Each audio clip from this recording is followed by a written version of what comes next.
तो रूस यूक्रेन युद्ध को लेकर लग रहा था कि अब शांति की तरफ ये आगे बढ़ रहा है, ये खत्म होने वाला है। लेकिन कुछ ऐसा हुआ जिसके बाद लगता नहीं कि अब हालात पहले जैसे हैं या किसी तरह की कोई शांति वार्ता होगी। क्या अब ये पहले की तरह, जिस तरह से ट्रंप कह रहे थे कि रूस यूक्रेन युद्ध को खत्म किया जाए, यूरोपियन देश कह रहे थे, पुतिन भी इसके लिए तैयार हो गए थे, जेलेंस्की सारी जगह पर मुलाकात कर रहे थे, लेकिन कुछ ऐसा इस बीच हुआ है जिससे कि अब इस शांति वार्ता पर विराम लगता दिखाई दे रहा है। हम आपको बता दें कि पहली बार ऐसा हुआ है जब किसी पनडुब्बी को ड्रोन के जरिए तबाह किया गया। यूक्रेन की ओर से एक वीडियो जारी किया गया, इसमें दावा किया गया कि रूस की अत्याधुनिक किलो क्लास पनडुब्बी को अंडर वाटर ड्रोन हमले में तबाह कर दिया गया। और इतिहास में पहली बार हुआ है जब किसी अंडर वाटर ड्रोन से किसी पनडुब्बी को तबाह किया गया है। रूस की पनडुब्बी को कितना नुकसान हुआ है यह हम आपको बताते हैं।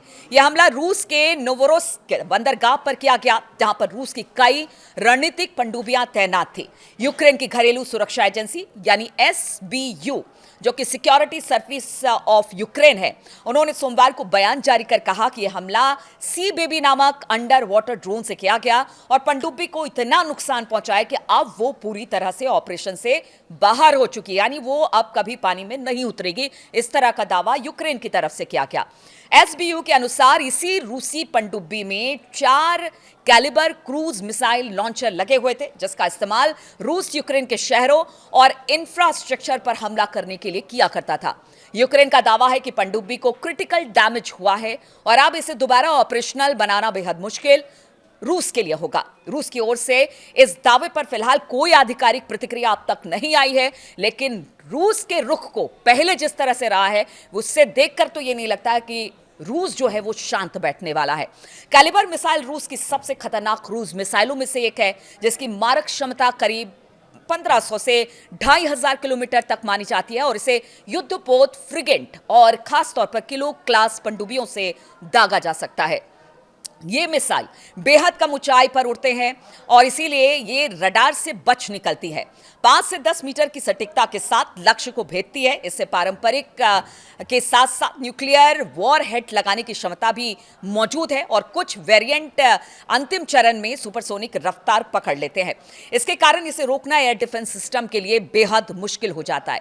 यूक्रेनी नौसेना के प्रवक्ता दिमित्रो पेटेंचुक ने इस हमले को रूस यूक्रेन समुद्री युद्ध का एक टर्निंग पॉइंट करार दिया है। उन्होंने कहा है कि पनडुब्बी जैसे लक्ष्य को निशाना बनाना बेहद कठिन होता है और यह ऑपरेशनल लेवल वॉर को की पूरी तस्वीर ही बदल देता है।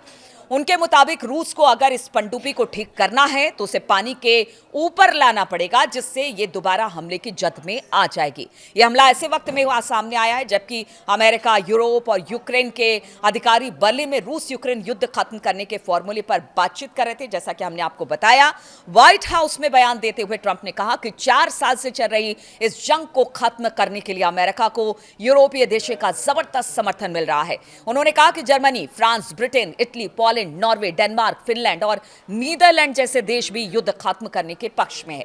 ट्रंप के मुताबिक रूस के राष्ट्रपति व्लादिमीर पुतिन के साथ कई बातचीत हो चुकी है और हालात अब पहले से ज्यादा अनुकूल है। ट्रंप ने कहा कि हम बहुत सी जिंदगियां बचाना चाहते हैं। मुझे लगता है कि हम अब पहले से कहीं ज्यादा करीब है। हालांकि उन्होंने यह भी माना कि सबसे बड़ी चुनौती रूस और यूक्रेन को एक ही बात पर सहमत करना है, क्योंकि कई बार दोनों पक्ष आखिरी वक्त में अपने अपने रुख बदल देते हैं। तो अब आप इससे समझ जाइए कि अगर रूस की पनडुब्बी को निशाना बनाया गया है तो क्या रूस चुप रहेगा? क्या इस शांति वार्ता के आड़े यह हमला आ जाएगा? अब इस पर हमारी नजर बनी रहेगी।